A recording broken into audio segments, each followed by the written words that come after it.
Hi, my name is Selma and I'm from Montenegro. I'm one of the participants on training course Online Tools in Youth Work and Non-Formal Learning. Today we are going to introduce online platform Europass and we will show you how to use it. So hi, we are explaining today what is Europass and what it can be used for. It's a consistent of 5 documents, 2 documents free for citizens and 3 documents can be issued by training or education authorities. If you want to learn something more about that, you can just go on Europass page and click on about Europass and get to know everything what you're interested for. So who can use it? You just click on Europass new to get to know who can use it, and it says like if you're a job seeker, pupil or student, employer, teacher or trainer or higher education professional, you can learn what Europass can do for you. I'm gonna show you how to create your CV and cover letter online, and you just have to click on that tab if you want to do that. Like any other CV, Europass is consisted of main personal information, but it's organized in a way which is easily accessible for employers or training organizers. We're just gonna fill in some informations. Those are not real informations, but we just want to show you how it's working and how easy it really is. So, for example, our name is gonna be Alana Smith. And let's say Alana comes from, I don't know, Google Street, and her postal code is blah blah blah blah. She lives in a city of Krusevac, and that's in Serbia. After that, you can just type this imaginary Alana's mobile phone number and email address as well.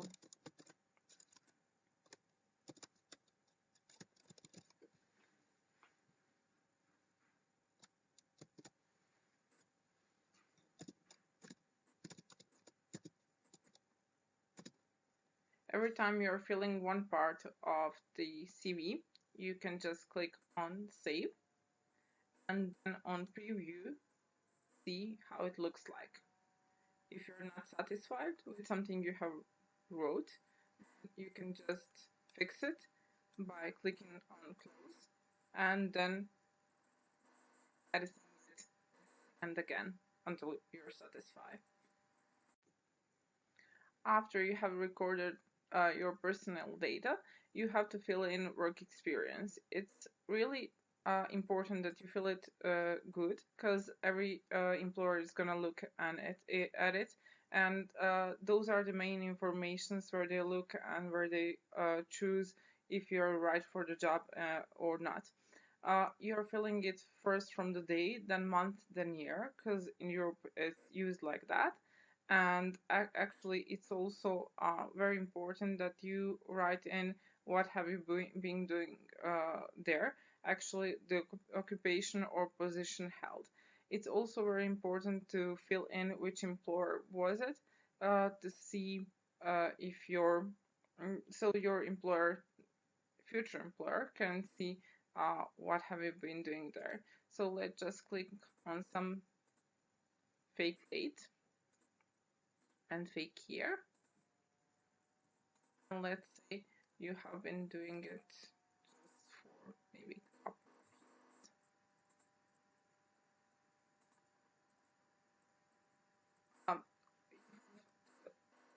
to if it's ongoing date format, it's always in Europe first day then month then year, as already said. And then occupation or position held. It's really important because employer can choose you because of that. Let's say you have been working as an aircraft pilot Lufthansa, city of Frankfurt,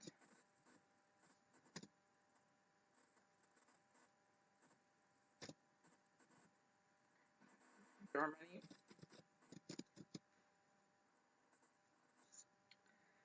You can click here if you need more details and describe what you have been doing. After that, you click save, and if you want to see it again, then you click on preview, check your data.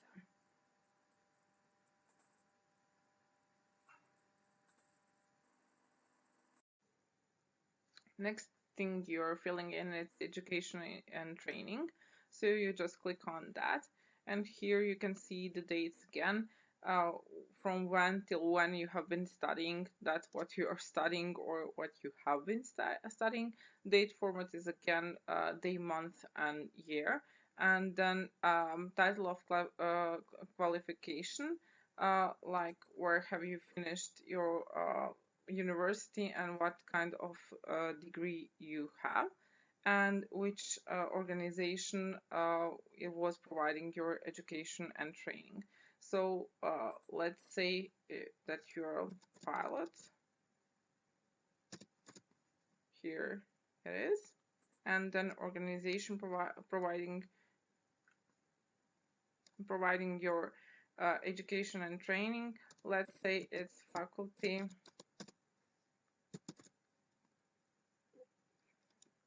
of Engineering.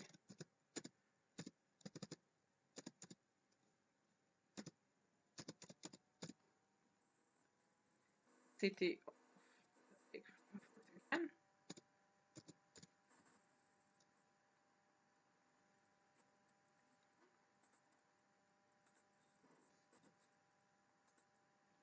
And land is. If you need some more details, you can again click details, and there is a list which you can fill in, but we don't need it now. And you can also describe it in few words here. Just too long, because normally your employer is just looking at your CV for a few minutes, and you don't need to write too many informations because it's gonna be boring. After that, you click on save, and again you can see on preview what have you done till now. Now we came for personal skills. First of all, you have to fill in mother tongues and tongue or tongues, and after filling that in, you have other languages. You just click on the other languages and you can select for a language from a list. If we say that this girl was from Serbia or is from Serbia and she was studying in Germany, then we can just select German language from this list, and let's say she was studying there, so her listening has to be good, and let's say it's not like a mother language because C2 is almost mother language, but you have some also other levels of it.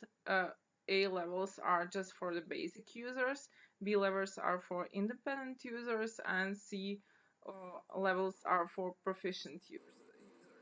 So let's say she's C1 proficient user, listening for reading. Let's say she has to be also C1. And for speaking interaction and spoken production, she has to be, for example, C2. You just click on that. Then you have writing.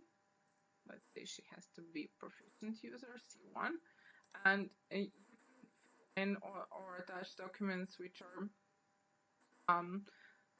which provides you information or providing information to your employer. Where did you get your diploma? Let's say it was, I don't know, Lingua School.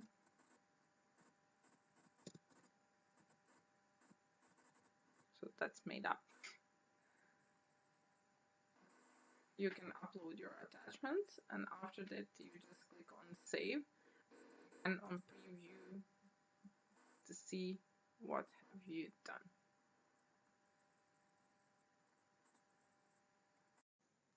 Now we have every other skill like communication skill, organizational skill. job-related skills, and digital competence. It's very important to fill every one of them if you can. And when you click on them, then you see, for example, communication skills, and on the right side you see the example how you should fill it in. So first of all, you have to write like communication, and then where have you gained your skills? We're gonna make copy paste now because it's easier and faster, and fill it in here. But for you, it's really important to fill it in because employer in that way is looking at your qualities and make sure that he's gonna see that you're a really right person for him. After that, you click save, and you're going on every other skill as well, filling it in. Try not to be too long, and try to fill in what is important for your employer. That means every time you're sending CV to the other address, try to make it a little bit more attractive for your future employer. Now of them. Want me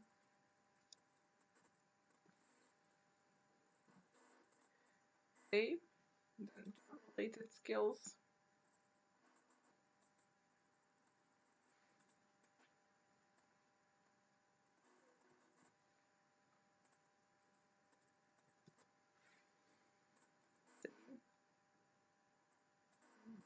competence. Just select it from the list.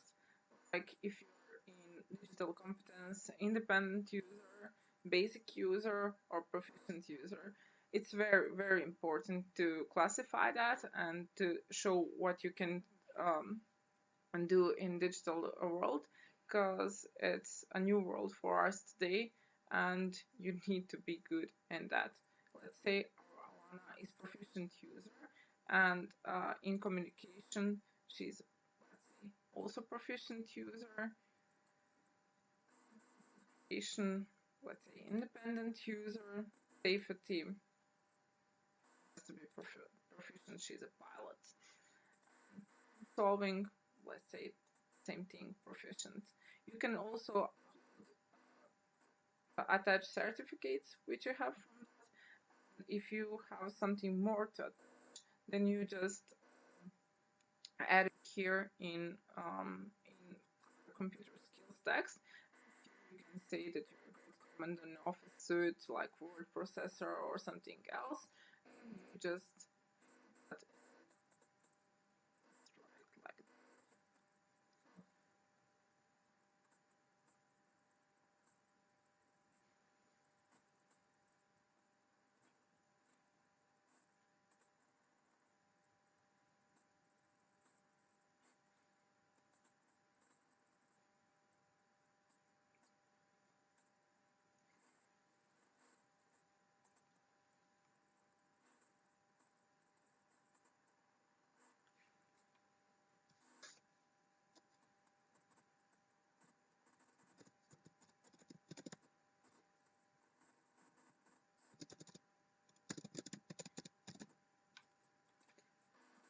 written everything what you wanted, then you just can again, and if you have done it, save here, preview, and again, if you're not satisfied with something of that what you have written, this preview and click on edit on every part of it. And if you want to just delete something, then you can just click on delete and it's going to be deleted from your CV.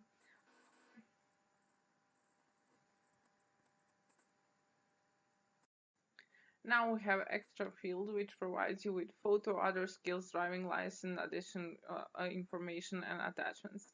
For the photo, I'm not gonna clicking it, but you just need to be sure it's formal one. Other skills, you're just showing if you're maybe for climbing or painting or something like that. Driving license, it's always good that you write if you have driving license or not, because sometimes driving license is needed for your future job. And after that, you have additional information in which you can choose the category in which you have this additional education about yourself. If that was some conferences or course or something else, let's say it was conference, and then you can like write anything you want about that conference, and after that attach your maybe certificate which you have got on that conference. Say it was medical conference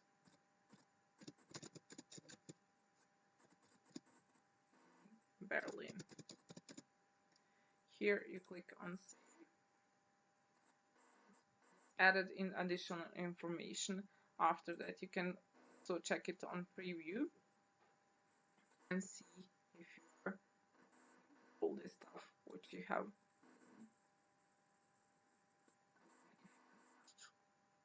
satisfied with something of it. You can just click on delete or edit or something more if you want. After you have finished everything, you just click on download your CV on your computer format, Microsoft Word, whichever you like more, or a PDF format because nobody can change it. On next, you're just saving it on your computer. You have also an option for your email, and you're downloading it. Downloaded. Just open it, and you see what Alana's curriculum vitae looks like.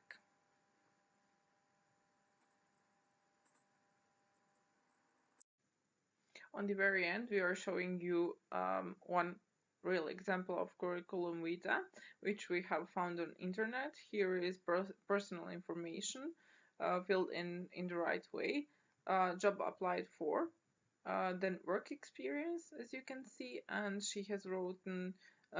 She wrote everything what she thinks it's important for that job she's applying for. Then she wrote something about her education and training, and after that she has filled in all personal skills she has, and additional information in different magazines. Okay, here one magazine. So feel free to look in it.